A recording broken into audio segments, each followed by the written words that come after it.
assistant for less than 2 months, neglected to explain why he never photographed the bag. In Studebaker's defense, no one was on the lookout for a brown paper bag. Assassin, sure, rifle, casings, absolutely, but some debris in a dark-lit corner of the room. It wasn't until the bag was picked up and inspected that its significance became apparent. Do you remember anything about what the sack looked like? Well, it was assumed at the time that it was the sack that the rifle was wrapped up in when it was brought into the building, and it appeared that it could have been used for that. Now, as you may recall, Wesley Frazier drove Oswald back to Irving on November 21st to pick up some curtain rods. The following morning, Oswald was seen carrying a package for both Frazier and his sister, Linnie Randall. According to Frazier, Oswald told him the package contained curtain rods, which he then brought back to Dallas.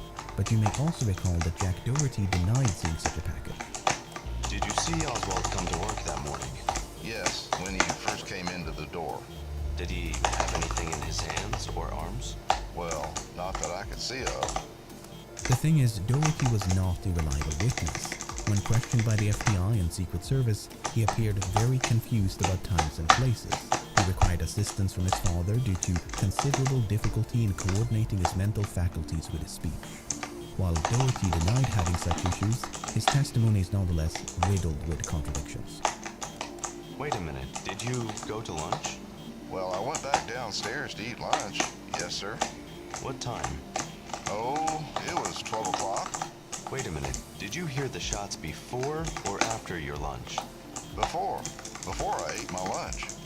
You heard shots before you ate your lunch. Let's see. Yes, I believe I did. Now, did you hear a shot either before or after lunch? It was before lunch. It was before lunch. You think it was before lunch you heard the shot? I believe it was. Yes, sir. While Doherty insisted that Oswald had nothing in his hands when he arrived at work, it turned out that this certitude was based on nothing but a glance. Now, is that a very definite impression that you saw Oswald that morning when he came to work? Well, it's like this. I'll try to explain it to you this way. You see, I was sitting on the wrapping table, and when he came in the door, I just caught him out of the corner of my eye. Given that Frazier had eyes on Oswald for several minutes, the weight of evidence suggests he carried a package to work on the morning of November 22nd. A far more contentious question is whether the package carried by Oswald was the same as the brown paper bag discovered on the 6th floor. According to both Randall and Frazier, the only two witnesses known to have seen the package, the answer was a definite no. Now, was the length of the package any similar to the bag? Anywhere near similar? Well, it wasn't that long. I mean, it was folded down at the top, as I told you. It definitely wasn't that long. I told the FBI that as far as the length of the bag, I told them that was entirely too long. Their main source of contention was that the package carried by Oswald was shorter than the brown paper bag. The bag was just long enough to store the rifle in its disassembled state, so if the package carried by Oswald was much shorter, then it could not have contained the rifle. Except Randall saw it briefly at a distance through a window, while Frazier never paid it much attention. Did it look to you as if there was something heavy in the package? Well, I'll be frank with you, I didn't pay much attention to the package. In fact, the length of the package seemed about as certain to Frazier as his lack of attention to it. I didn't pay much attention. I didn't pay too much attention. I didn't pay any attention to it. I didn't pay much attention to the package. I didn't look at the package very much. Like I said, I didn't pay that much attention to it. I didn't pay too much attention to how he carried the package at all. The tape and paper with which the brown paper bag had been constructed matched the tape and paper used to wrap books for shipping on the first floor of the book depository. Not only that, but a fingerprint and palm print matching that of Oswald were also found on the bag. In spite of all this, some authors refused to accept that the brown paper bag and the package carried by Oswald were one and the same. Instead, the argument tends to be that the bag was fabricated by authorities in an effort to frame Oswald. But you then have to square that against no curtain rods being found inside the book depository, Oswald already having curtains in his rented room in Dallas, him failing to obtain permission from his landlady to redecorate, him supposedly being in such urgent need of curtain rods that he just had to return to Irving on Thursday instead of waiting just one more day, him neglecting to mention anything about curtain rods to his wife and Ruth Payne upon his arrival, and that's despite the fact that Payne actually had some spare curtain rods in her garage.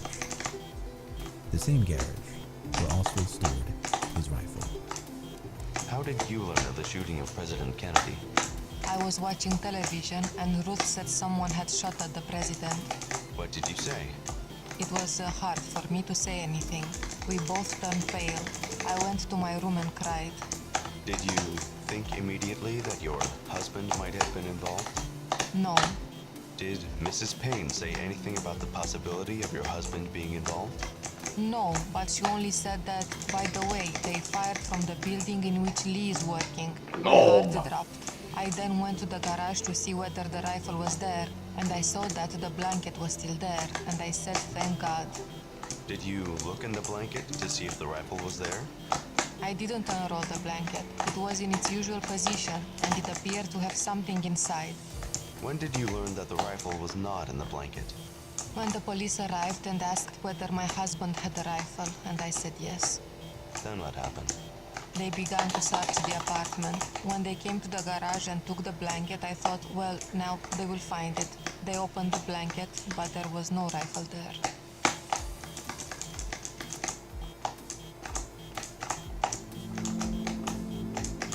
Around the time of the rifle's discovery on the 6th floor of the Vic depository, Captain William Fritz was appraised of Oswald's absence. Fritz immediately left the building and returned to police headquarters. We were standing in the hallway when Captain Fritz walked in. He walked up to my colleagues and made the statement to them, "Go get a search warrant and pick up a man named Lee Oswald." And I asked the captain why he wanted him, and he said, well, he was employed down at the book depository and he had not been present for a roll call of employees. And we said, "Captain, we will save you a trip because there he sits."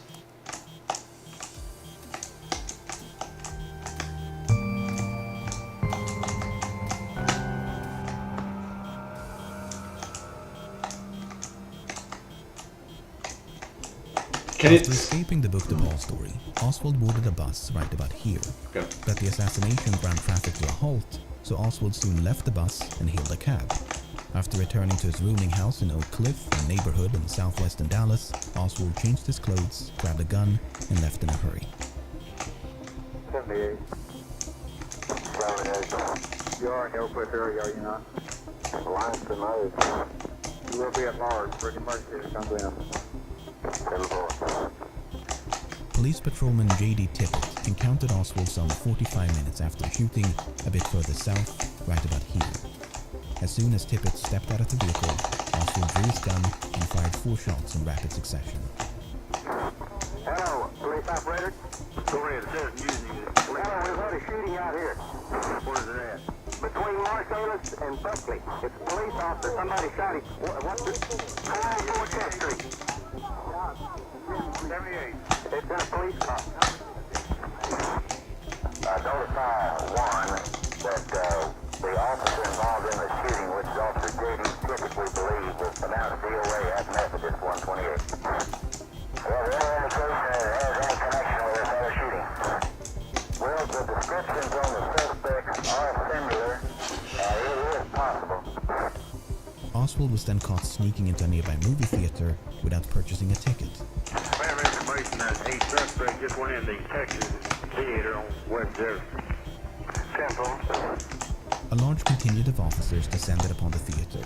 They surrounded the building, switched on the lights, and approached the suspect. Flanked by officers, Oswald drew a gun and a brief scuffle ensued.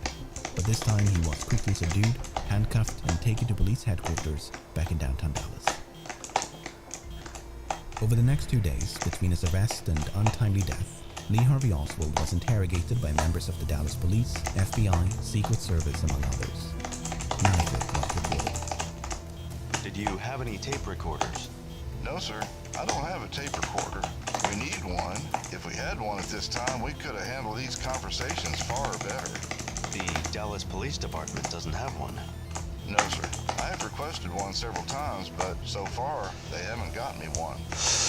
So no one knows exactly what was said inside this room. Instead, we have to settle for the cliff notes. And of special interest to us is Oswald's alibi. These people have given me a hearing without legal representation or anything. Did you shoot the president? I didn't shoot anybody, no, sir. We just heard Oswald, who said he did not shoot anybody. Oswald vehemently denied any involvement in the assassination. Instead, he claimed to have eaten lunch with 2 co-workers on the first floor of the Book Depository. One of them was a black co-worker whose name Oswald could not recall. The other was James Jarman. Were you with anybody when you were walking around on the first floor finishing your sandwich? No, I wasn't. I was trying to get through so I could get out on the street. Did you see Lee Oswald? No, I didn't. After his arrest, he stated to a police officer that he had had lunch with you. Did you have lunch with him? No, sir, I didn't. But according to another interrogator, Oswald's claim was not to have eaten lunch with Jarman and this unnamed co-worker, but merely that he saw them pass through the lunchroom while he was eating. Oswald stated that he had eaten lunch in the lunchroom at the Texas School Book Depository alone, but recalled possibly 2 black employees walking through the room during this period. He stated possibly one of these employees was called Junior, and the other was a short individual whose name he could not recall, but whom he would be able to recognize.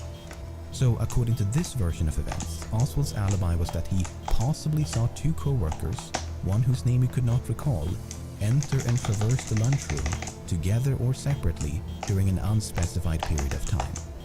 Whether Oswald claimed to have eaten lunch with or in proximity of his colleagues, it makes no difference because neither alibi could be substantiated. Instead, James Jarman had last seen Oswald taking an elevator upstairs sometime between 11:30 and 12 o'clock. William Shelley and Eddie Piper had last seen Oswald roaming about the first floor around noon, at which time Oswald had told Piper that he was either going out or going up to eat lunch. Then there's the account of Charles Givens. You may recall that Givens is officially recognized as the last person inside the Book Depository known to have seen Oswald before the assassination. Their encounter was fixed at 11:55 and is supposed to have taken place on the 6th floor. But prior to relating this version of events, Givens had reportedly told the FBI that he saw Oswald on the first floor at 11:50, a statement which he later denied ever making. Either way, Oswald being on the first floor at noon does absolutely nothing to prevent him from being on the 6th half an hour later. Unless Carolyn Arnold is to be believed. As Mrs. Arnold was standing in front of the building, she stated she thought she caught a fleeting glimpse of Lee Harvey Oswald standing in the hallway between the front door and the double doors leading to the warehouse located on the first floor. She could not be sure that this was Oswald, but she said she felt it was and believed the time to be a few minutes before 12:15 p.m. So that would be about here. In a subsequent statement, Arnold claimed to have gone outside as late as 12:25, thereby pushing the time of her potential ground floor sighting of Oswald as close as 5 minutes before the shooting. Putting aside the fact that her observation was described as a fleeting glimpse and that she could not be certain of the man's identity, Arnold herself will later deny it ever happened. That is completely foreign to me. It would have forced me to have been turning back around to the building when, in fact, I was trying to watch the parade. Why would I be looking back inside the building? That doesn't make any sense to me. Instead, Arnold claimed that this encounter had actually taken place in the second floor lunchroom. I do not recall that Oswald was doing anything. I just recall that he was sitting there in one of the booth seats on the right-hand side of the room as you go in. He was alone, as usual, and appeared to be having lunch. I did not speak to him, but I recognized him clearly. The problem with both of these accounts is that none of her colleagues reported anything remotely similar. Whether it was the first or second floor, Oswald was apparently invisible to everyone but Arnold. Besides, it took Arnold 15 years to relate her revised version of events. Not ideal for such a time-sensitive issue. That being said, depending on what conspiracy theory you're willing to entertain, there are ways to interpret what Oswald told his interrogators so that it aligns with either one of Arnold's accounts. Take this one for instance. Oswald stated he was present for work at the book depository on the morning of November the 22nd, and at noon went to lunch. He went to the second floor to get a Coca-Cola and returned to the first floor to eat lunch. Then he went outside to watch the presidential parade. This claim is interesting because in the early days of the assassination, it appeared to be supported by photographic evidence. But this figure was quickly identified as Billy Lovelady, a man who bore such a close resemblance to Oswald that when footage of Oswald first appeared on television, Lovelady's stepchildren thought it was him. Now, speaking only for myself here, really? Am I missing something here? Because they're not exactly doppelgangers, right?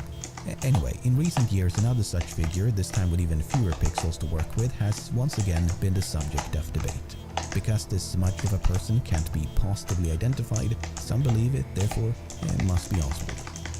On the other hand, Oswald explicitly denied watching the motorcade when he spoke with another interrogator, not to mention that his presence outside went completely unnoticed by all those who did watch the motorcade.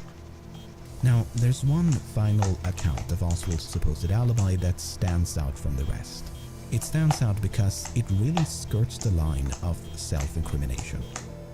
When asked as to his whereabouts at the time of the shooting, Oswald stated that when lunchtime came and he didn't say which floor he was on, he said one of the black employees invited him to eat lunch with him, and he stated, "You go on down and send the elevator back up and I will join you in a few minutes." Before he could finish whatever he was doing, he stated the commotion surrounding the assassination took place. And when he went downstairs, a policeman questioned him as to his identification, and his boss stated that he is one of our employees, whereupon the policeman had him step aside momentarily. Following this, he simply walked out the front door of the building. If this is an accurate recollection of what Oswald said, he placed himself on a floor above the second at the time of the shooting. While he neglected to mention which floor, he described a conversation between himself and an unnamed black co-worker which sounds remarkably similar to the one described by Charles Gibbons. This would mean that Oswald, seemingly by accident, placed himself on the 6th floor during the shooting. After that horribly confusing mishmash of stories, what have we learned? Well, Oswald appears to have contradicted himself by offering multiple alibis. It's also possible that what he said was misunderstood or otherwise misrepresented by the interrogation participants. As mentioned at the beginning of all this, we don't actually know what Oswald said. This is all based on second-hand accounts related days, weeks, or even months after the assassination. But the main takeaway has to be the lack of corroboration. With the exception of Carolyn Arnold, a highly unreliable witness, no one laid eyes on Oswald between roughly noon and the shooting. At least, no one inside the Book Depart story.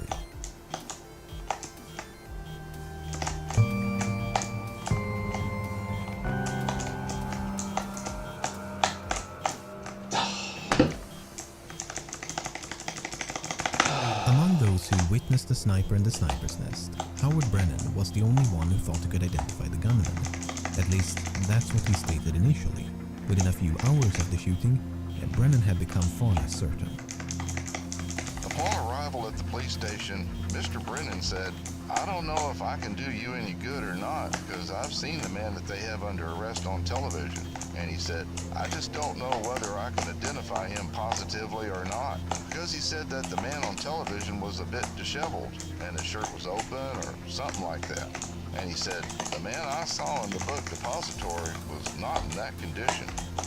Brennan was then brought down to the basement of the police station to view a lineup of suspects. Among them was Oswald. Mr. Brennan looked very carefully and he said, "I cannot positively say." I said, "Well, is there anyone there that looks like the man in the book depository?" He said, "Well, that second man from the left, who was Oswald, he looks like him." Then he repeated that the man he saw in the book depository was not disheveled. So that's not ideal. While Brennan did pick Oswald from a lineup, that identification was far from certain. But if Brennan is to be believed, this uncertainty was not genuine, but merely an act intended to protect his family. I believed at that time, and I still believe, the assassination was a communist activity. And I felt like there hadn't been more than one eyewitness. And if it got to be a known fact that I was an eyewitness, my family or I, either one, might not be safe. Well, if you wouldn't have identified Oswald during the lineup, might he not have been released by the police? No, I already knew they had the man for murder, and I knew he would not be released. the murder of whom? Of Officer J.D. Tippett. Well, what happened in between to change your mind that you later decided to come forth and tell the FBI that you could identify him? After Oswald was killed, I was relieved quite a bit that, as far as pressure on myself of somebody not wanting me to identify anybody, there was no longer that immediate danger. Mr. Brennan, could you tell us now whether you can or cannot positively identify the man you saw in the 6th floor window as the same man that you saw in the police station? I could at that time. I could, with all sincerity, identify him as being the same man. So, according to Brennan, within a few hours of the assassination, he'd become concerned that it was the product of a communist conspiracy. He feared that should he attempt to identify the gunman, he could become a target and thereby endanger his family. Did you and your wife discuss any aspect of the assassination and you being present more or less at the scene of the assassination? Yes, we discussed it. We talked. I talked of moving her and my grandson, who was living with us at that time, and my daughter, moving them out of town somewhere in secrecy. My wife seemed to think that a person can't get away wherever they go. So when Brennan was brought down to view a lineup later that evening, he feigned uncertainty to protect his family. At least, so he claimed. I leave it up to you to decide whether to believe or disbelieve Brennan's story. Oh my fucking god. Oswald was scheduled for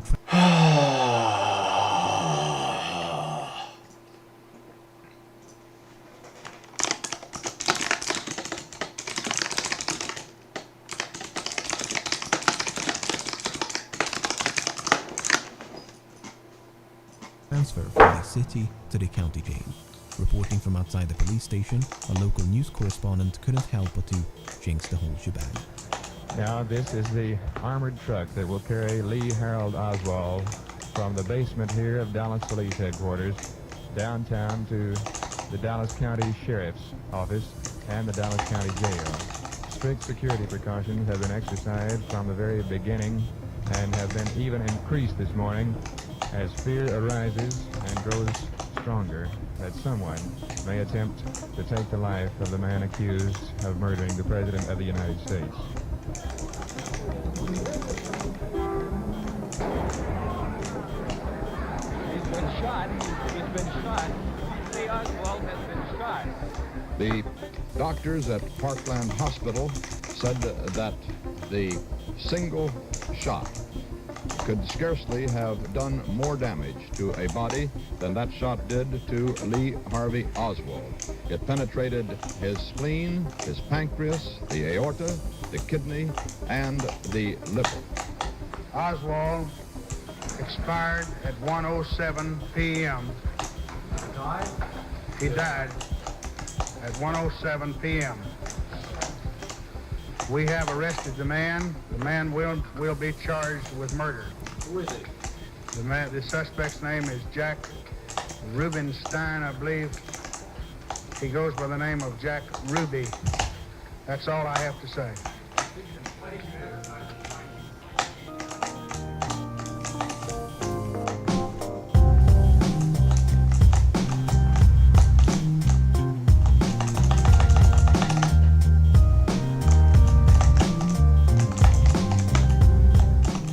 Throughout this video, we've encountered witnesses who not only contradicted each other, but also themselves. Central to many arguments of conspiracies that these contradictions represent attempts by the conspirators to conceal the truth. To give you an example, Charles Gibbons initially claimed to have seen Oswald on the first floor at 11:50. Then he denied ever saying that and claimed to have spoken with Oswald on the 6th floor at 11:55. Some authors have found this change a bit too convenient and suspected Gibbons was coerced to change his story by the conspirators.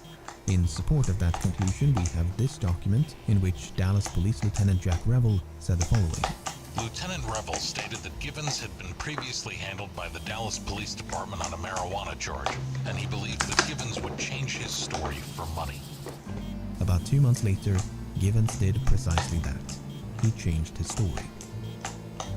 Now let's have a think about this.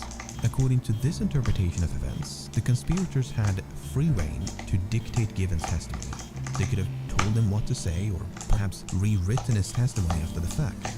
You may recall that is precisely what Victoria Adams claimed and Carolyn Arnold implied earlier in the video, that someone had put words in their mouth by altering the written record. Okay, so wielding that near limitless power, what words did the conspirators choose to put in the mouth of Givens? Well, they supposedly invented a brief conversation about lunch in elevators away from the sniper's nest more than half an hour before the shooting. I guess I saw Oswald sitting in the sniper's nest, or even I saw Oswald carrying a large package heading for the sniper's nest, was a bit too on the nose. The same is of course true of every other witness in Dealey Plaza. Apart from the doubtful identification by Howard Brennan, no one could actually place Oswald in the sniper's nest at the time of the shooting. I really cannot stress this enough. It apparently did not occur to the conspirators to have at least one witness unambiguously identify Oswald as the assassin. Better yet, take a photograph. For all this talk of witness coercion and evidence tampering, that seems like a bit of an oversight. What I'm trying to illustrate is that it's surprisingly trivial to pluck a stray document here, an unfounded allegation there, and sprinkle in some thoughts about means and motive, and you'll end up with a conspiracy theory that, at least on the surface, sounds convincing. Whether it's organized crime, a foreign government, or domestic agency, there's enough material here to make a compelling case against countless groups and individuals, something upon which many authors, filmmakers, and others have capitalized to great success. Right or wrong, this video clearly doesn't cover enough ground for me to determine that. But to ascribe a conspiratorial motive to anything remotely suspicious seems irresponsibly black and white for a case so clouded by shades of grey. A person acting in a way that's unlawful, unethical, untruthful does not prove they colluded in a plot to assassinate the President of the United States. Such thrilling leaps of conspiracy make for entertaining stories, but that doesn't make them full. Remember Thomas Ollier? He was the journalist filming on the 6th floor during the initial search for the assassin. Decades later, Ollier began accusing officers of tampering with the evidence, staging photographs, and lying on their oath. The veracity of those allegations aside, the fascinating thing about Ollier is that he never believed Kennedy fell victim to a conspiracy. Ollier had a refreshingly nuanced take on the assassination by recognizing that evidence of corruption is not the same as evidence of conspiracy. Sloppy police work neither began nor ended with the Kennedy assassination, and people lie for all sorts of reasons. Loyalty, embarrassment, fear, pride, attention, power, money, there's no shortage of motivations to choose from. Besides, what kind of clueless masterminds would allow a cameraman to casually film their supposed cover-up? Something I found myself doing a lot while making this video was attempting to view the assassination from the perspective of the alleged conspirators. You could, for instance, question the logic of placing an assassin in this specific window, a window in which he ran the risk of being caught red-handed by other workers inside the building, a window in which he could have easily been and actually was spotted by spectators in the approaching motorcade, a window from which his view was partially obstructed by a tree.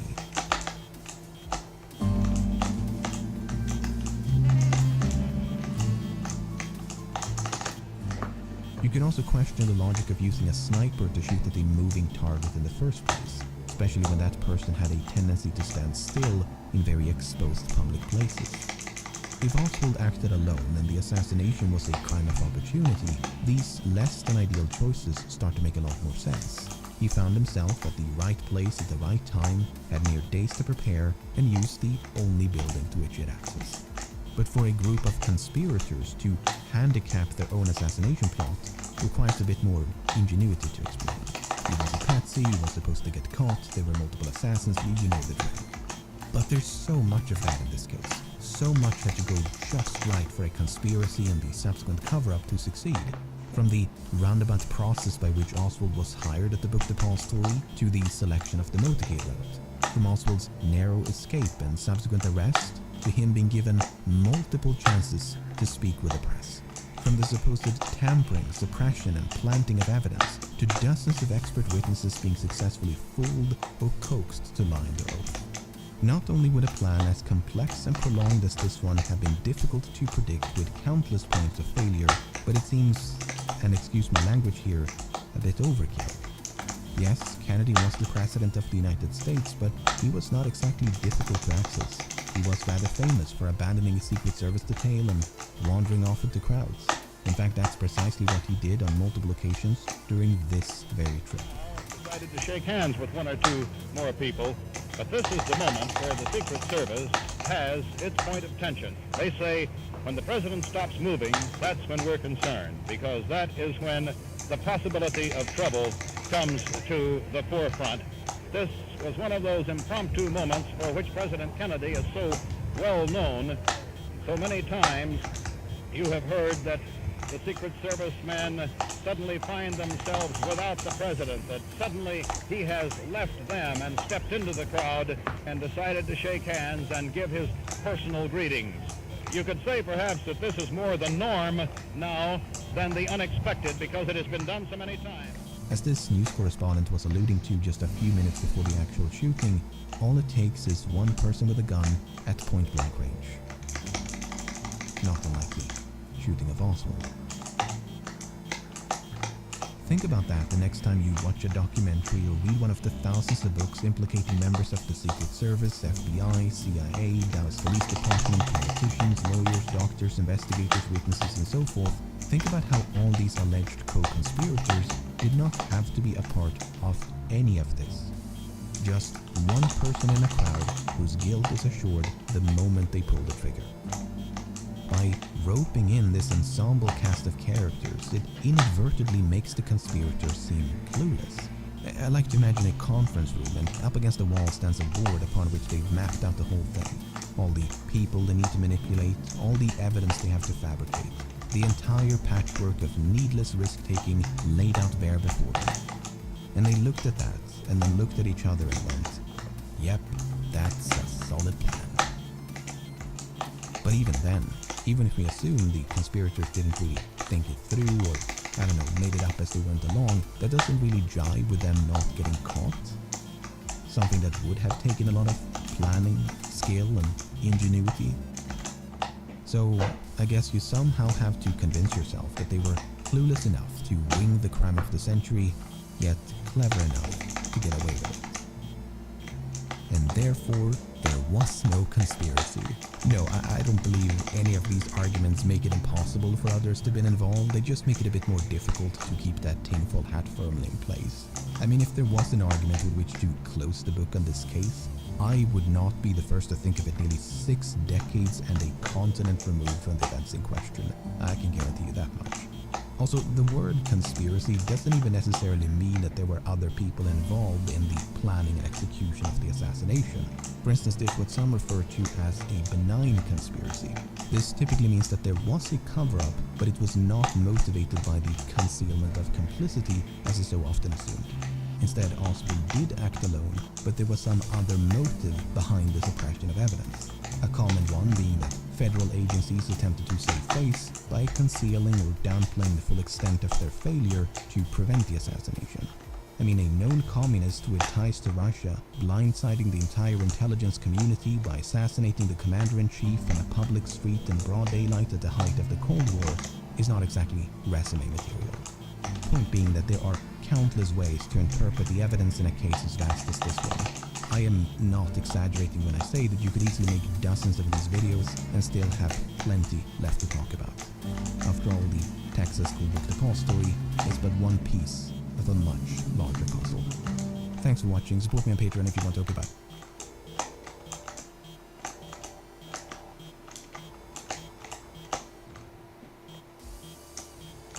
J. Robert Oppenheimer might be the most important physicist to have ever lived.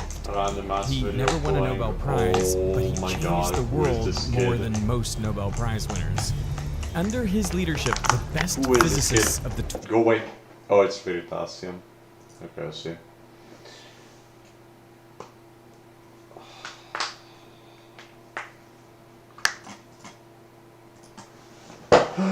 Is there anything else that I can watch? Yes, fuck it. Just a minute.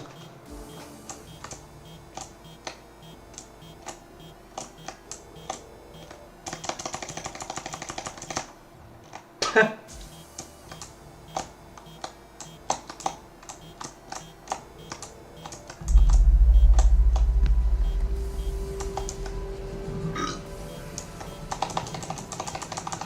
the late 19th century, the city of London was the largest in the world, a sprawling metropolis and a melting pot for trade, finance, and people. But in the autumn of 1888, an horrific story emerged from the capital's East End.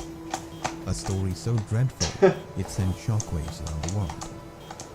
One after another, destitute women of the East End fell victim to a vicious killer known as Jack the Ripper. Despite an extensive manhunt and a few close calls, the Ripper was never caught. Instead, the murders came to an abrupt end and left behind one of the greatest mysteries in the annals of crime.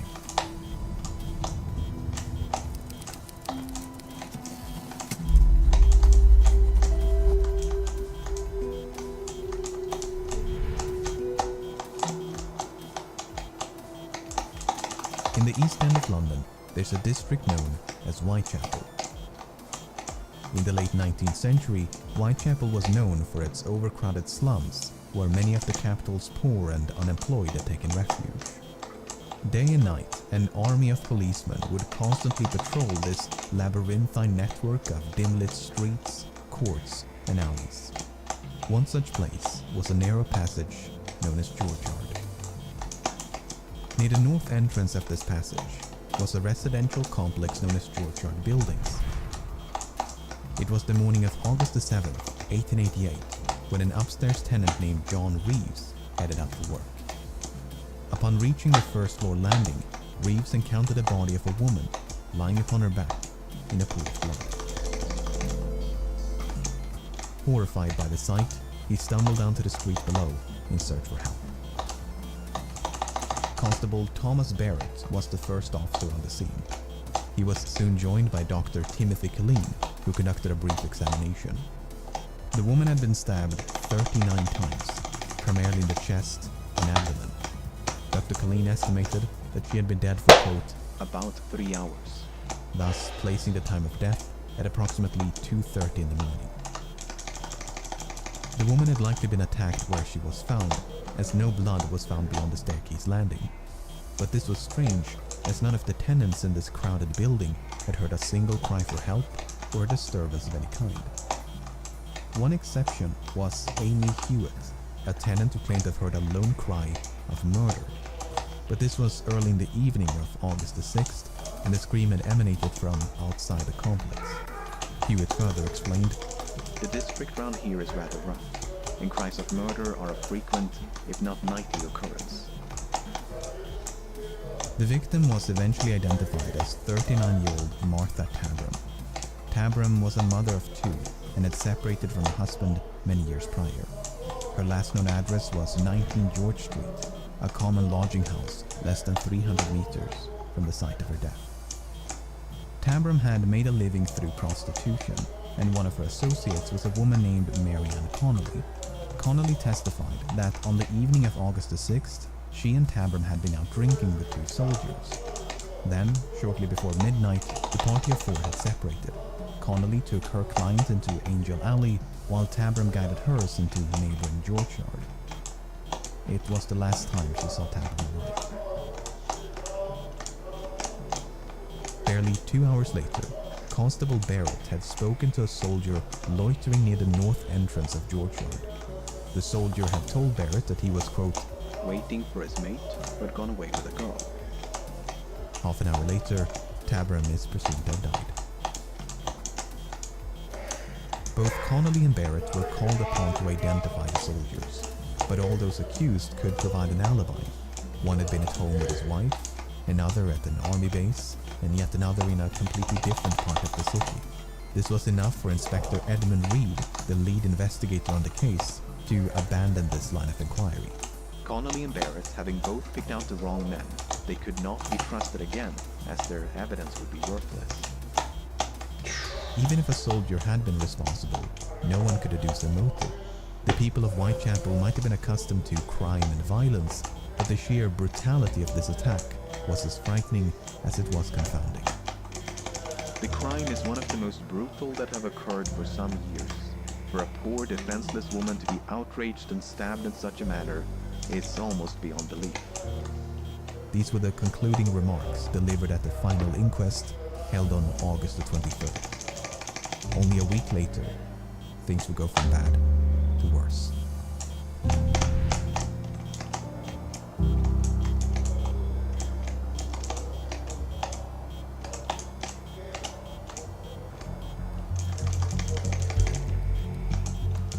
On the morning of August the 31st, a man named Robert Paul left his home on Foster Street and headed for work. After making a right turn into Bucks Row, he spotted a man standing in the road. The man turned around to face him and said, "Come and look over here. There's a woman lying on the pavement." The stranger was named Charles Cross, and he too had been on his way to work when he first caught sight of the woman. The two men now cautiously approached. The woman's hands were cold to the touch, and Cross believed she was dead. Paul, however, thought he could sense faint breathing. But instead of seeking immediate help, Cross and Paul were more concerned about being late for work. As such, they quickly resumed their morning commute, hoping to notify policemen along the way. Fortunately, Constable John Neal was just around the corner. Neal was equipped with a lantern and found the woman lying on her back with a deep cut across the throat. The wound was still bleeding and parts of her body were still warm. He was soon joined by Constable John Thane, who was sent at once to fetch a nearby doctor. Upon his arrival, shortly after 4 o'clock, Dr. Reese Llewellyn estimated that, quote, "She had not been dead more than half an hour." In other words, Cross and Paul had likely found the woman mere minutes after she was killed. Furthermore, 3 officers had patrolled the vicinity just a few minutes prior. Constable Neal had last inspected Bucks Row at approximately 3:15. So too had Sergeant Henry Kirby, whereas Constable Thane had leaving past the end of the street, none of whom had seen nor heard anything amiss. Upon the body's removal Maybe to the this would be better to go through. I think you have like a high survival rate if I few just go through incisions in and the pray. throat, the woman had also been, quote, "disemboweled." No organs had been removed, but Dr. Llewellyn found, quote, "several incisions running across the abdomen." He also believed that the killer possessed, quote, "some rough anatomical knowledge, for he seemed to have attacked all the vital parts." The victim was quickly identified. Her name was Mary Ann Nichols, and she had turned 43 just 5 days before the murder. Nichols had at least 6 children, and her last known address was a common lodging house at 56 Flower Hill Street.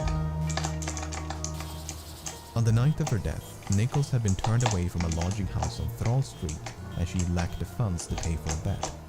Seeking to raise the money through prostitution, Nichols had then ventured down Osborne Street before meeting her friend, Ellen Holland. The two of them shared a brief exchange, but Nichols was visibly drunk. When they parted ways around 2:30, Holland saw Nichols staggering eastward along Whitechapel Road. Barely an hour later, she was found dead. Apart from the body itself, the killer had left nothing in their wake. No blood trail, no murder weapon, no witnesses. Inspector Joseph Helson, the lead investigator on the case, stated that, quote, "not an atom of evidence can be obtained to connect any person with the crime." While the Nichols case ground to a screeching halt, its similarities with the Martha Tabram case had not gone unnoticed.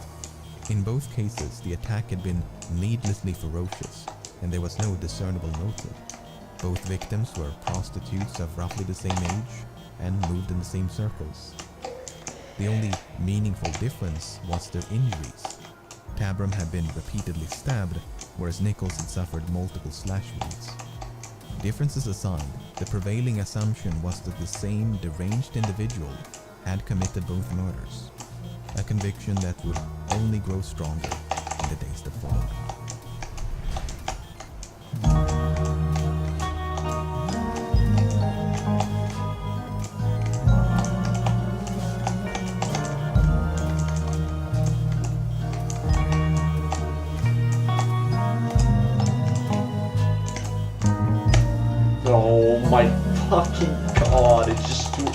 sea base.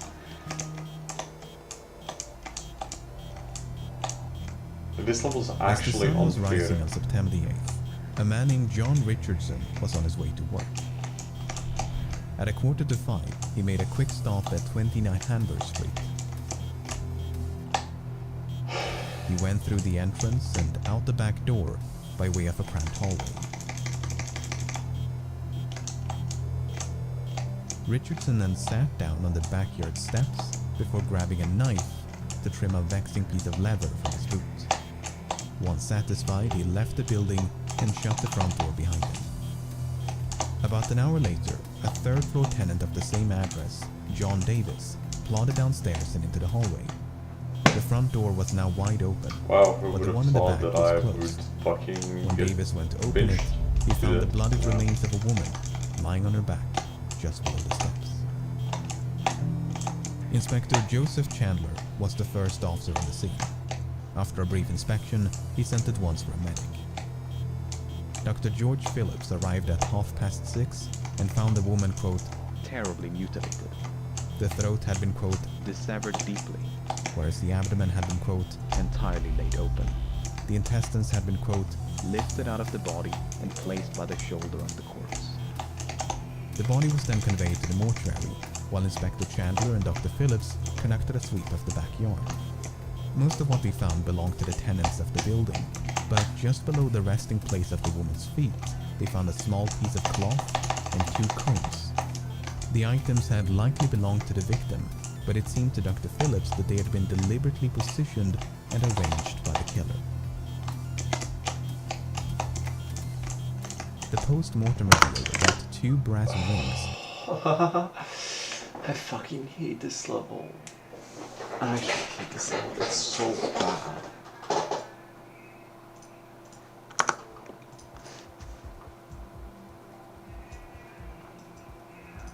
Fuck this guy. Yeah, sure, man. Sure.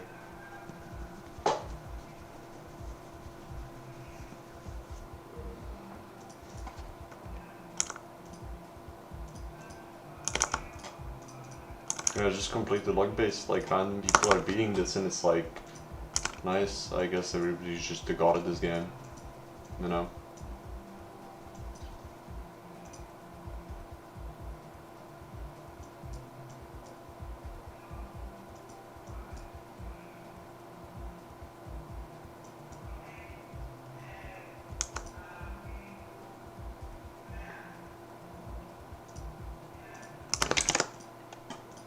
Had been forcibly removed from the victim's left hand.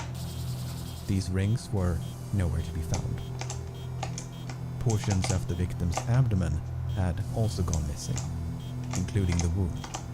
Dr. Phillips believed that, quote, the mode in which these portions were extracted shows an anatomical knowledge. This point was greatly expanded upon at the subsequent inquest. The injuries had been made by someone who had considerable anatomical skill and knowledge. There were no meaningless cuts.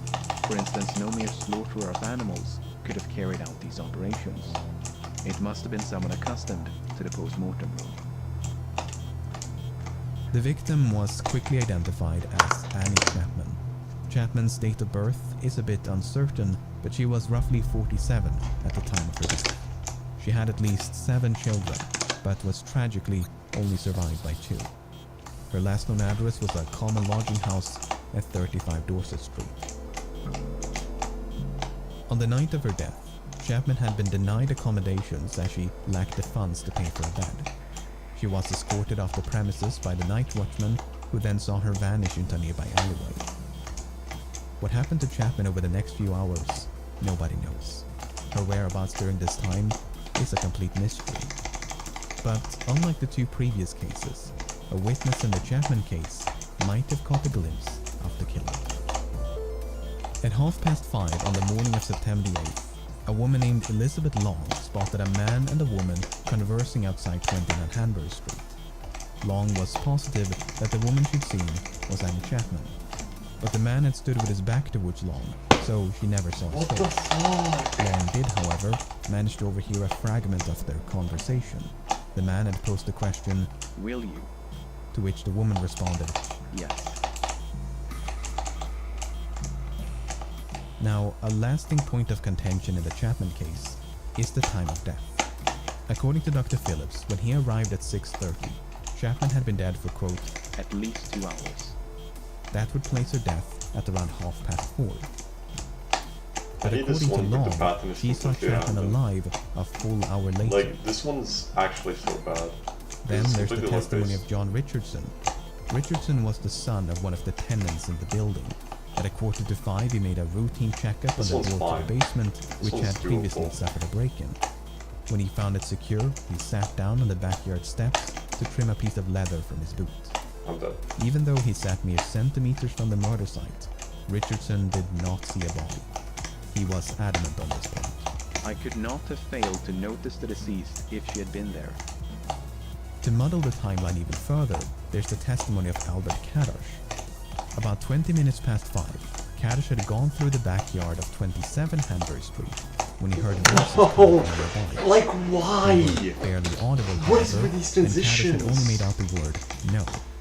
A few minutes later, he heard something falling against the wooden fence, dividing the 2 yards. There's no one way to untangle this web of contradictions, but Dr. Phillips did concede the possibility that he'd miscalculated. That, quote, the coldness of the morning and the great loss of blood had skewed his opinion, which was largely based on the warmth of the body. So, presuming that Dr. Phillips did miscalculate and the recollections of Long and Kaddosh were off by a few minutes, that would place Chapman's death at around 5:30 in the morning. By this point, the dim light of dawn would have provided the tenants of 29 Hanbury Street an unobstructed view of the murder site, some of whom had even slept with their windows open. In spite of this, the killer managed to evade detection and even made time to arrange the victim's possessions.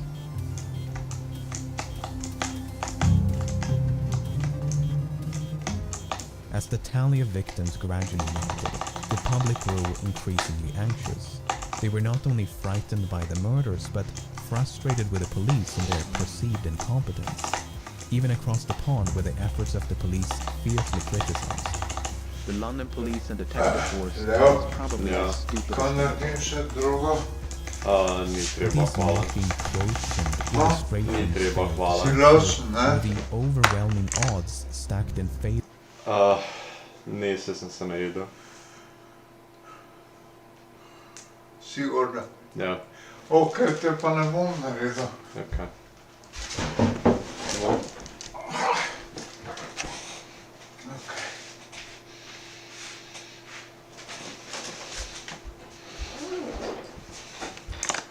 of the perpetrator.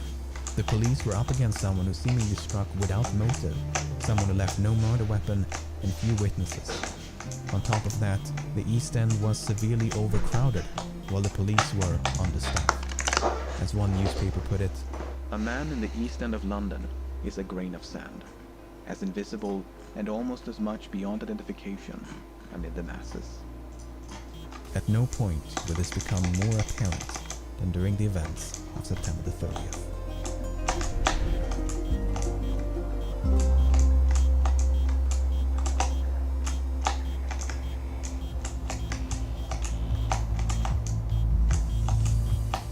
On September the 29th, a routine Saturday meeting was held at the Socialist Club on Burness Street. When the meeting came to a close around midnight, all but a few members returned home. Those who remained proceeded to drink and socialize. Half an hour in September the 30th, Joseph Labe stepped outside to get some fresh air. Labe used the side entrance leading into Duffell's yard and lingered for about 10 minutes.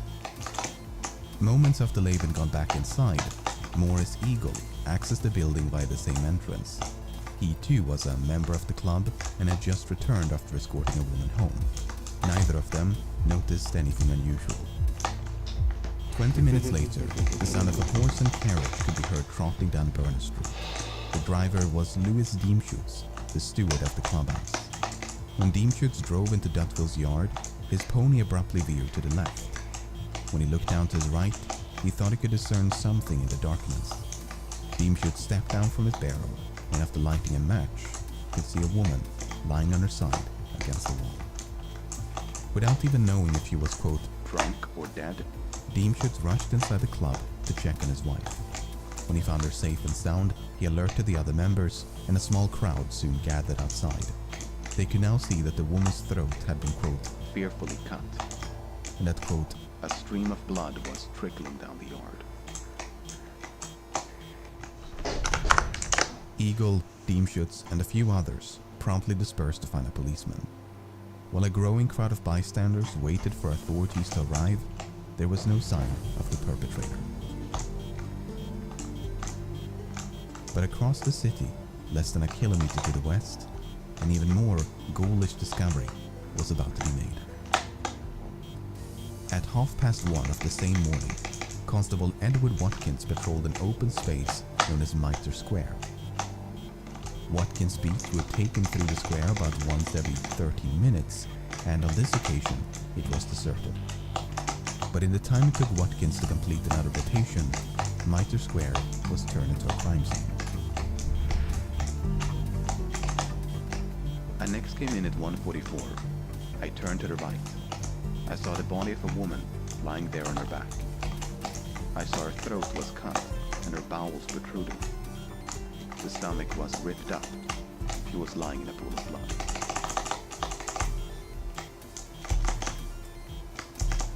Dr. George Cicada and Dr. Frederick Brown soon converged upon the scene. They found terrible injuries inflicted upon the woman's face, throat, and abdomen. The intestines had been, quote, drawn out to a large extent and placed over the right shoulder. Among the many lacerations to the face, Dr. Brown noted that, quote, the lobe and auricle of the right ear was cut obliquely through. Based on their expert opinions, coupled with the testimony of Watkins, the woman had died within minutes of her body being found.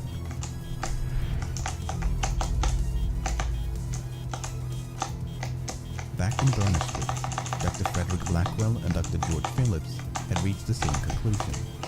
The woman in Dutfield's yard had died within minutes of her body being found. But unlike previous victims, she had only suffered injuries to the throat. There were no abdominal mutilations or anything else by which to connect the attack to the others.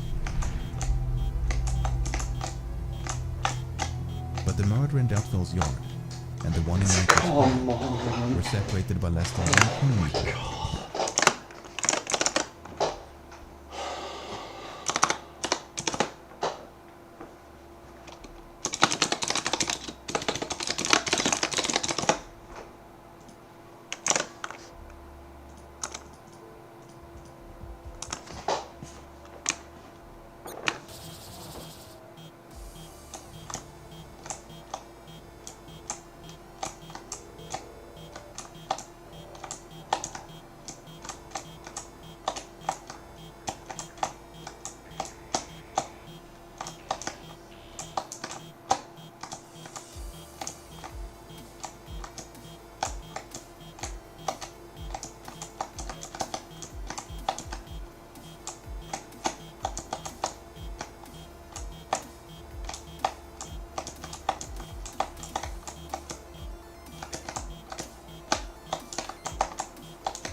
Let me beat it. Like, actually, just let me beat it.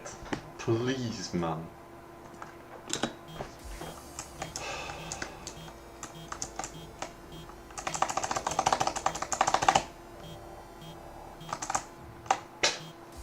Yeah, now I'm back to dying 5 seconds into the level, like usual.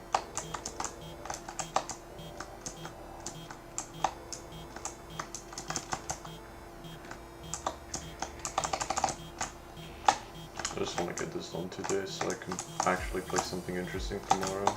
No, interesting in quotations. I don't even know what I'll do tomorrow. Maybe I'll just do like 2 insane demons, although I don't really like any of the currently left insane demons.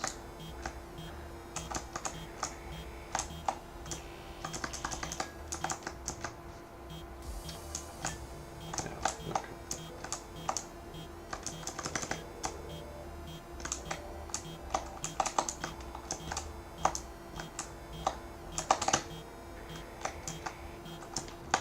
What was I supposed to do there?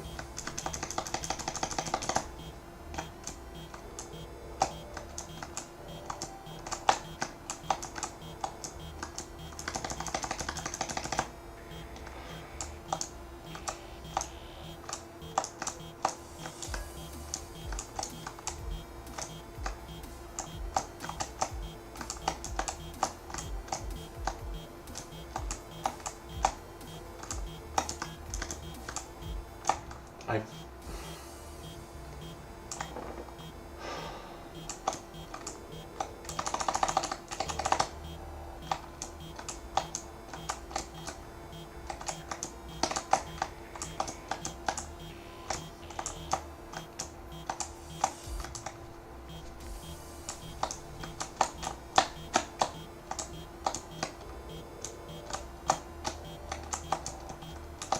That's the random one.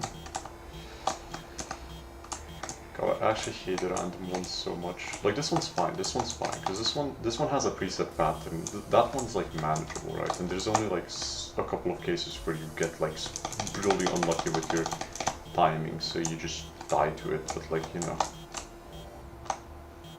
and that's another bullshit one. Because it's completely luck based. Like anything that has like complete luck in patterns is just bullshit.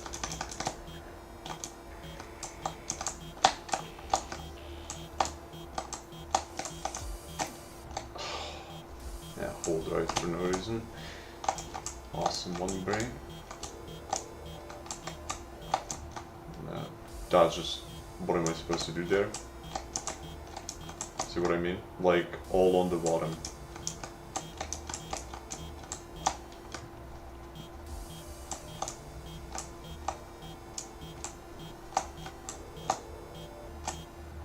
Yep.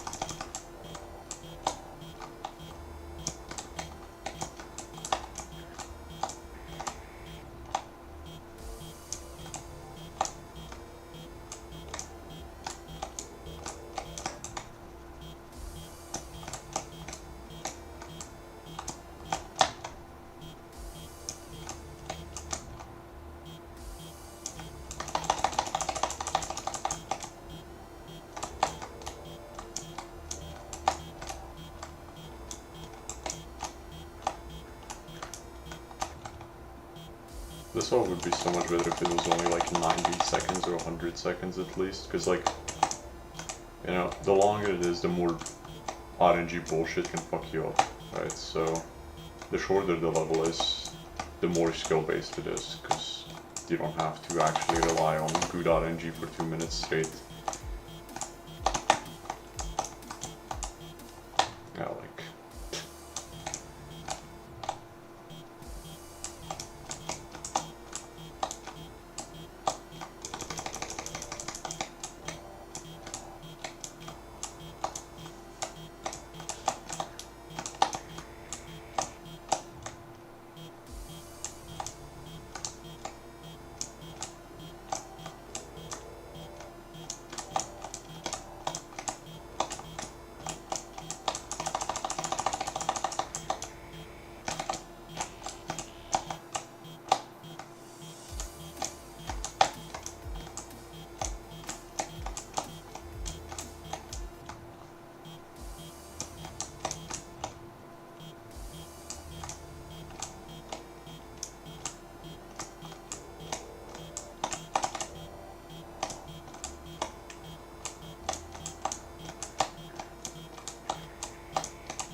I had to turn there. Like, there was no other way I was surviving that. I had to turn there.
No, that can. What was I supposed to do there? Please elaborate again.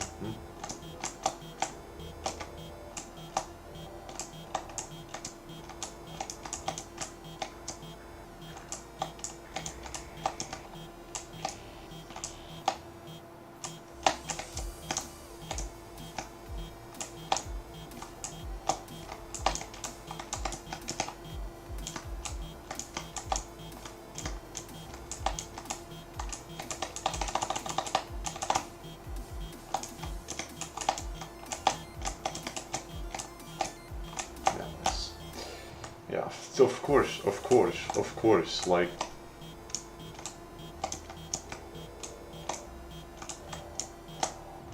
I cannot recover something that is physically impossible to get recovered. Like, when I'm hit by an impossible pattern, it's just over. Because I can't do anything.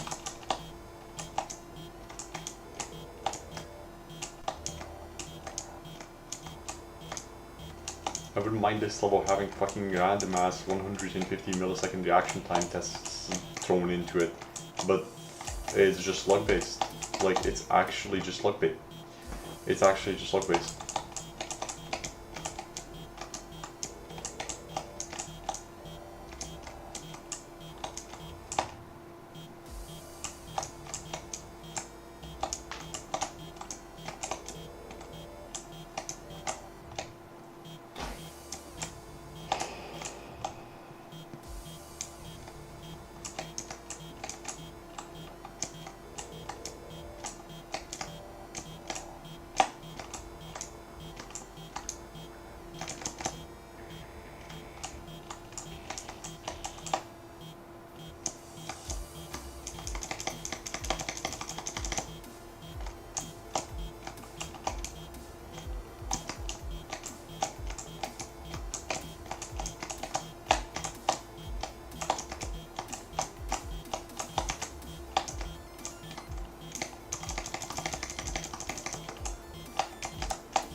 Like, what am I supposed to do there?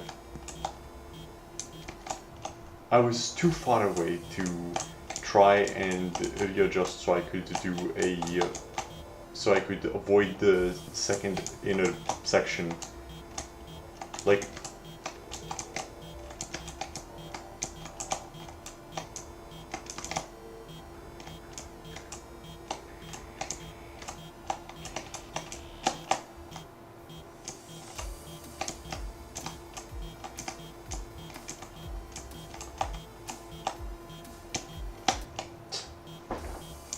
Where am I supposed to go? Right was suicide, left was suicide, middle was suicide. Nice. So I'm left with no choice. I just died. Ah, fuck you too, man.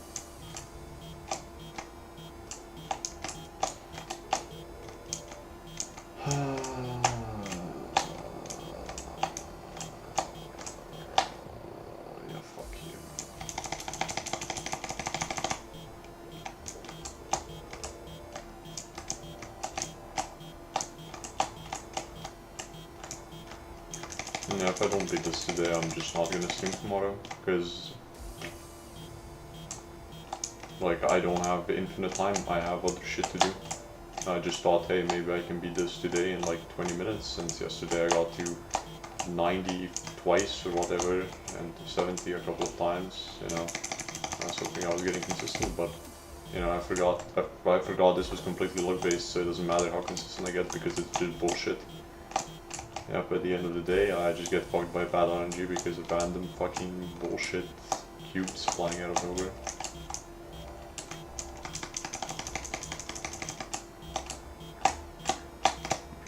Yeah, fuck it.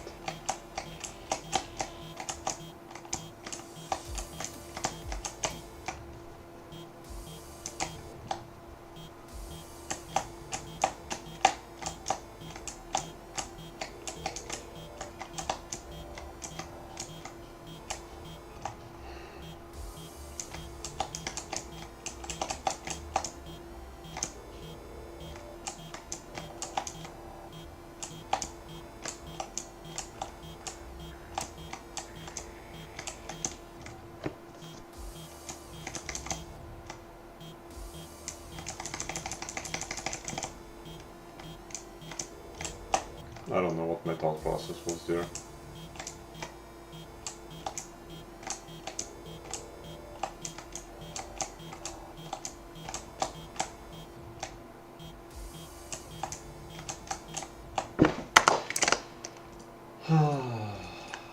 Well, let's see another person's completion.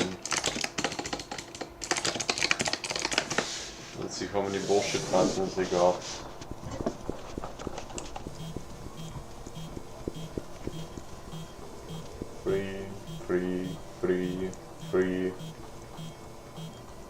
Free. Oh my god, this is the freest pattern in the universe. Bro has gotten 0 doubles. Oh my, he gets the stairway doubles. Like, this is more free shit. Oh my god, this is actually the freest pattern ever. Yeah, man, if only my luck was like this. There has been 1 double in 40 seconds. And it's the stairway double again. Okay. You know, whatever. 1 minute, 2 doubles. 2 doubles in 1 minute, and they were both stairway doubles. 3rd stairway double. I cannot believe this shit. It's like this game actually hates me.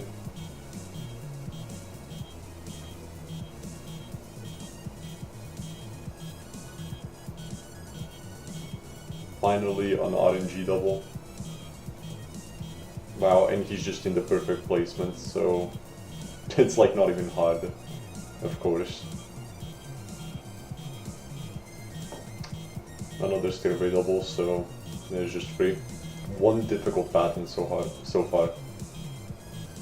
Another stairway double. It's actually unreal. Okay, that was actually kind of difficult, I guess.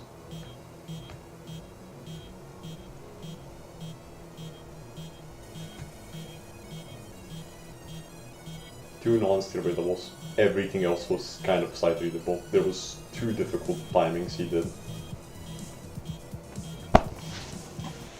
And I get fucked in the ass by bad energy. In some 45 minutes. This allowed for a trimming possibility.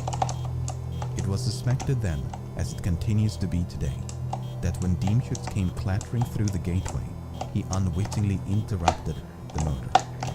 The killer may even have become trapped inside Dutville's yard, because the gate on Burner Street was the only point of entry. Perhaps they saw an opportunity to escape, when Deemschutz then rushed inside the club. From there, it would have taken them less than 15 minutes to reach Mitre Square. Plenty of time to hunt for another victim. But it must be emphasized that this is pure speculation. There is no evidence to suggest the 2 murders were even connected. The woman in Dutville's yard was identified as 44-year-old Elizabeth Stride. Stride was a Swedish immigrant who'd lived in London for over 2 decades. Following the death of her husband, she had made a living through prostitution. Her last known address was a common lodging house at 32 Flower and D Street. On the night of her death, Stride had been seen by quite an abundance of witnesses. First, she was seen in the company of a quote, respectably dressed man, around 11 o'clock. About a quarter to midnight, Stride was seen talking to a man who was quote, decently dressed, and had the appearance of a clerk. Then, only a few minutes before the murder, Stride was seen in the company of a man by Constable William Smith. The man was carrying a small parcel wrapped in newspaper and was of quote, respectable appearance. It's unclear whether these descriptions are of the same person or if Stride accosted multiple clients as the night progressed. There were other witnesses, some less credible than others, but the one that really stood out from the rest was Israel Schwartz. About 1:45, Schwartz had been walking down Burner Street. As he came up on Dutfall's yard, he witnessed a man throwing a woman to the ground in front of the entrance. The woman had, quote, screamed 3 times, but not very loudly. Schwartz would later identify this woman as Elizabeth Stride. Schwartz did not try to intervene, but opted instead to simply cross the street. That's when he spied a second man on the opposite side who was lighting a pipe. The man who attacked the woman then appeared to address the second man by shouting the name Lipsky. The pipe smoker then proceeded to follow Schwartz before eventually breaking away. When taken at face value, this story appears to suggest that the killer had an accomplice by the name of Lipsky. This was indeed the interpretation of some government officials. But Inspector Frederick Abeline, one of the lead investigators on the case, had a very different interpretation. You see, the name Lipsky had gained notoriety in 1887 when a Jewish man by the name of Israel Lipsky was convicted of murder. Owing to the publicity of that case, the surname Lipsky had become an anti-Semitic slur. Abeline therefore deduced that the man who shouted Lipsky was directing an insult at Schwartz, who was described as having a quote, strong Jewish appearance. The man with the pipe, meanwhile, may have been an innocent passerby who became frightened along with Schwartz. Whether Abeline's interpretation is correct, it's doubtful we'll ever truly know. Nevertheless, Schwartz's account is compelling, as he conceivably witnessed the moment when Elizabeth Stride was attacked. Back in Mitre Square, a large crowd of spectators had assembled upon the scene, all driven by their morbid curiosity to get a glimpse of the body. The post-mortem revealed that the killer had extracted a few organs, including the womb and left kidney. According to Dr. Brown, this extraction required, quote, a good deal of knowledge, which he likened to that of a butcher.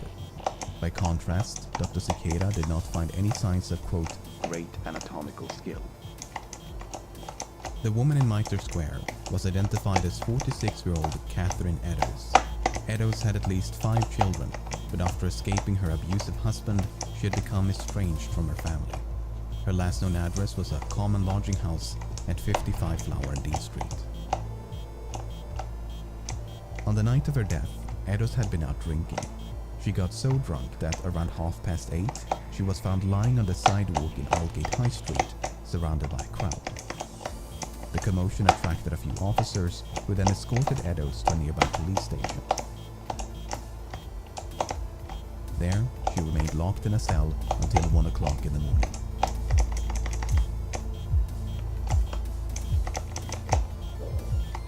After being released from jail, Eddowes was likely spotted in the company of a man in the vicinity of Mitre Square. Only one of the 3 witnesses, Joseph Lavender, had paid close attention to the couple. The man had the appearance of a sailor and wore a, quote, reddish handkerchief round his neck. While Lavender did identify the woman as Catherine Eddowes, he never saw her face. Nevertheless, this sighting was only made some 10 minutes before Eddowes' body was discovered by Constable Watkins. What's so incredibly tragic about the Eddowes case is how narrowly the killer escaped justice. First of all, the only private residence in Mitre Square was occupied by a policeman and his family. He had slept right next to an upper floor window overlooking the murder site. Second of all, a night watchman and retired policeman had been cleaning a warehouse within earshot of the murder site. He would routinely hear the footsteps of patrolling officers, yet heard nothing at the time of the murder. Finally, Constable James Harvey had glanced into Mitre Square at roughly 20 minutes to 2. That's right in between the sighting by Lavenda and the body's discovery. Harvey should have had an unobstructed view of the murder site, Of course. yet he failed. Why can't I to just notice get lucky anything once? Was it too dark? Was the killer standing just a few meters away, cloaked in shadow? Did one or more witnesses get the time wrong? I can't get lucky once. I actually can't Well, get lucky once.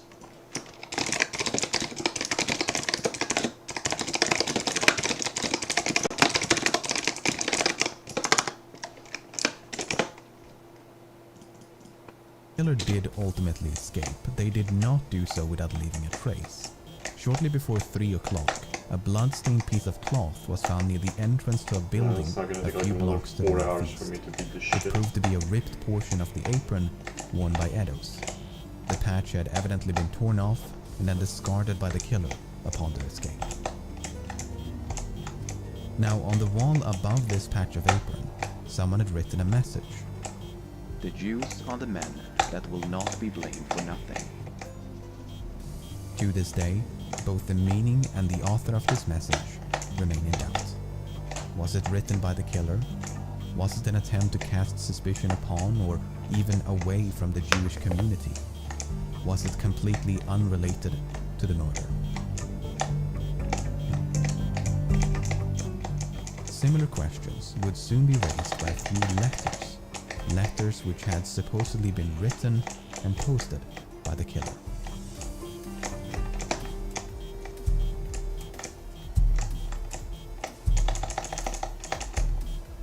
Three days before the murder of Elizabeth Stride and Catherine Eddowes, the Central News Agency of London received a letter in the post, the author of which claimed responsibility for the recent murders and to be planning for the quote, next job. Then, in the aftermath of the 2 killings, the same agency received a blood-smeared postcard. It contained details about the atrocities, which the author described as a quote, double event. On the off chance that the letters were genuine, the police decided to make them public. The hope was that someone would recognize the handwriting. Unfortunately, no one ever did. Instead, it merely served to advertise the name with which the letters had been signed. Opinions on the letter's authenticity were divided back then and continue to be today. Most notably, the Dear Boss letter had promised to quote, clip the lady's ears off, and send them to the police. The police never received such a package, and neither of the 2 victims had had their ears removed. But you may recall that the right earlobe of Eddowes had been, quote, cut obliquely through. Was this a botched attempt by the killer to keep their promise? Or was it merely one of numerous lacerations with no connection to the letter? The contents of the letters notwithstanding, modern linguistic analysis does suggest that they were penned by the same hand. So, hoaxes or not, the authors were likely one and the same. However, the handwriting bore, quote, no resemblance at all to the message written above the torn patch of apron. Now, the publication of the letters inspired an onslaught of copycats. Agencies all over London were soon inundated with correspondence imitating the other 2. But at least one of them might have been genuine, not because of the contents of the letter, but rather the contents of a box with which it was delivered.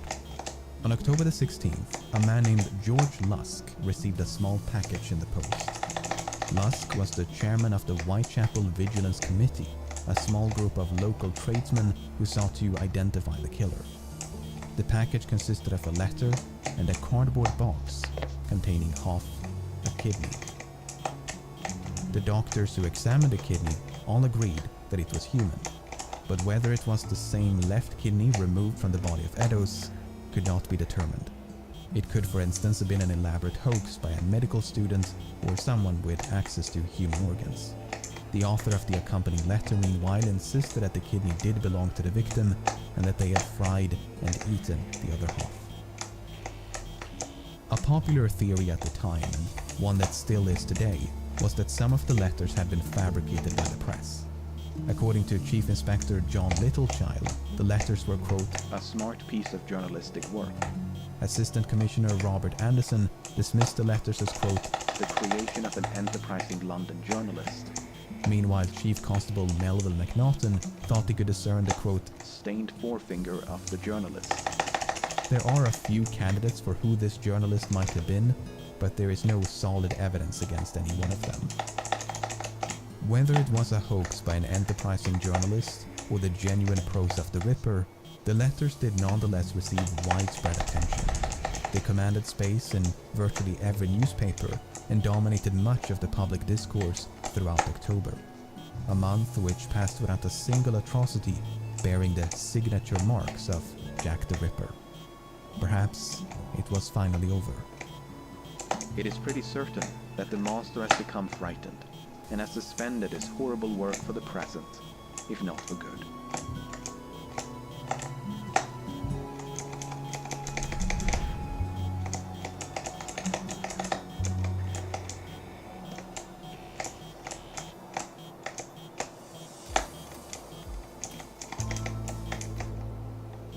On the morning of November the 9th, a merchant and property owner named John McCarthy was going through his bookkeeping.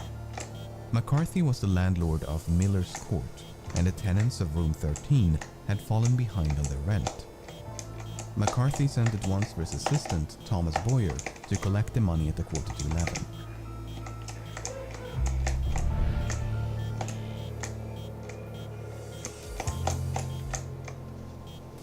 After knocking twice without response, Boyer went around the corner to peer through a window. But his view was obstructed by a coat or curtain, so Boyer had to reach through a broken window pane to pull it aside. That's when he saw the severely mutilated body of a woman lying upon a bed in the corner of the room. Miller's Court was soon crawling with police, but the door to room 13 was locked and had to be forced open with a pickaxe. What they found inside was truly the stuff of nightmares. The sight we saw, I cannot drive away from my mind. It looked more like the work of a devil than of a man. The whole scene is more than I can describe. I hope I may never see such a sight again. Dr. George Phillips described the body as, quote, cut all to pieces. Dr. Thomas Bond described the woman's face as, quote, hacked beyond recognition. The abdomen had been, quote, emptied of its viscera, while the throat had been, quote, severed all round, down to the bone. The body had been monstrously disfigured, with loose organs dispersed all around it. The room itself was sparsely furnished and offered little in the way of clues. 2 tables, 1 or 2 chairs, and a small cabinet. Amongst the ashes of a fireplace, the police found patches of burned clothing. Had the killer tried to dispose of evidence, or had it merely been used for warmth and light? The victim was identified almost immediately. Her name was Mary Jane Kelly, and she was the tenant of 13 Miller's. I can't believe this fucking game. This only happens to me. Like, it actually only happens to me. I've managed to die to the end of every single platformer level I've played in the last, like, 2 years? No, 4 months. Probably more. Like, this is literally just this experience all over again. Like, I'm just dying to random bullshit which I shouldn't be dying to. Like, I mean, like, of course I would die to 117. Why wouldn't I? You know, it's just layer 6 checkpoint 2, I guess, all over again. I will just forever die there.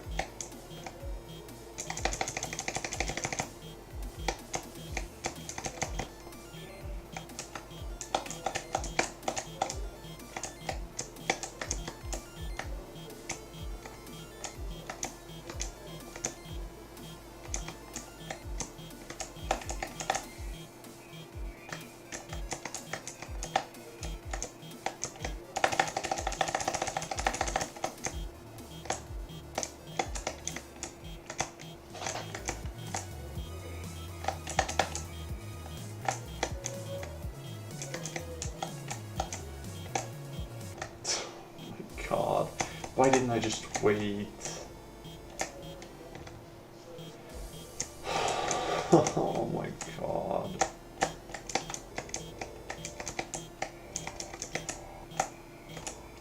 Why couldn't I just do it on the 117 attempt?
Don't do that.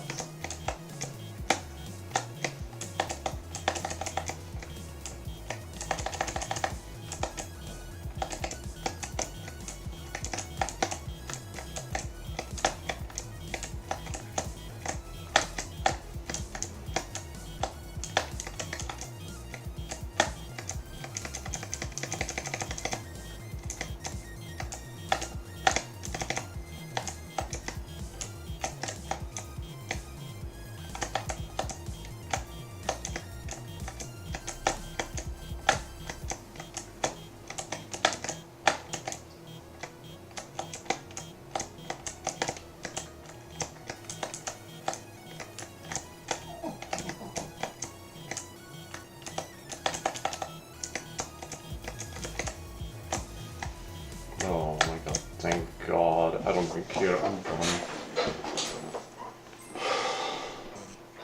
I don't give a shit about the coins, man.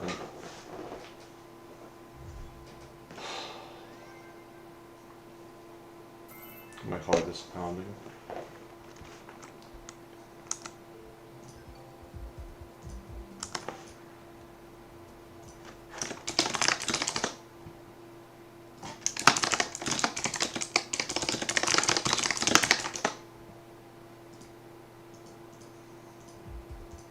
Can it what did it just fucking open?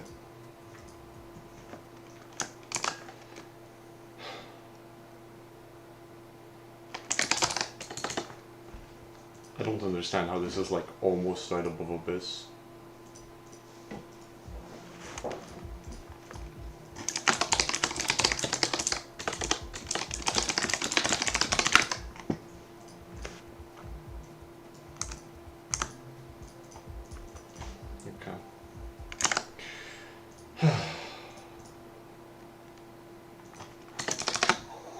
Gonna end this